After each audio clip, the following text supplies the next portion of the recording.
Ka East West Group of Institution Bangalore, ka khot admission nakamta ka nursing but paramedical course, ka bala ithu da ka Indian Nursing Council, ka buy admission ka badunatam, but she's pa percent ka jingyokam. Pila ru ban apply da ka education loan. Kawai ka Nonghikai school na Guwahati, ka bala ja ha ka arku South Rek yong araja arkun Briew, lalap ka ha kawai ka kamra ka State Bank of India, hajan ka madan Polo, ha ka arku Santrek yong araja arkun Briew. Kani ka Nonghikai ka rek tip kerteng ka Bhavna Sharma arkun yos nam kerta. Kinong tray bank ka balap ka kile thu, bakadan ha ka Jinglong Jingbym ka balong Lyngngoh, bat bam tip Briew hadian ba kila pentip syaki pulet. Kabhavna kalami na yeng hadian pat, kalapa ka message haki bahiyeng, badiat hu bagadon hapedeng ke jingma, bakala sya ashim lut kapisa. Kakubor na Guwahati kikado bagabhavna kala shim kali na kajakasa ajangka na titilia Guwahati, hakabatang kendiat por hadian, kalapa ikate ka message haki bahiyeng.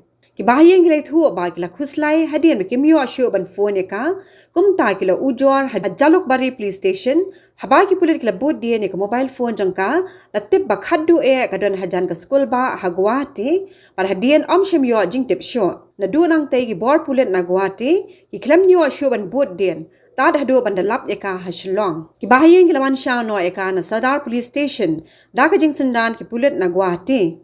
Kipulit kirang tokit na ka daw baga ni ka Nonghikai ka laja pat 1 poy Shillong.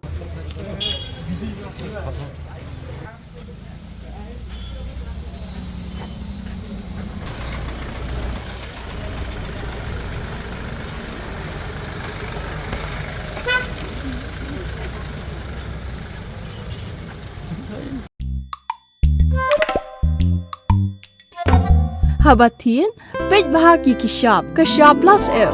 Ka plus F? Hakabam bangibam dunaki eki batay kamet. Namar kata habathiru atau kau kamlu ka umpnyang kadut pej ya ka sharp plus F haka jingsom.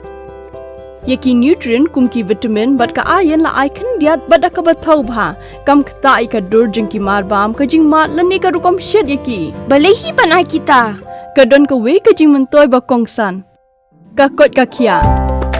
Ka nutrition bakam bha ka Jingbym bakam bha pendon kam daki mar ba medon ka sharp plus F menta kasni Lawan Ra Shafi Lingba ko office jong Commissionerate of Food Safety Meghalaya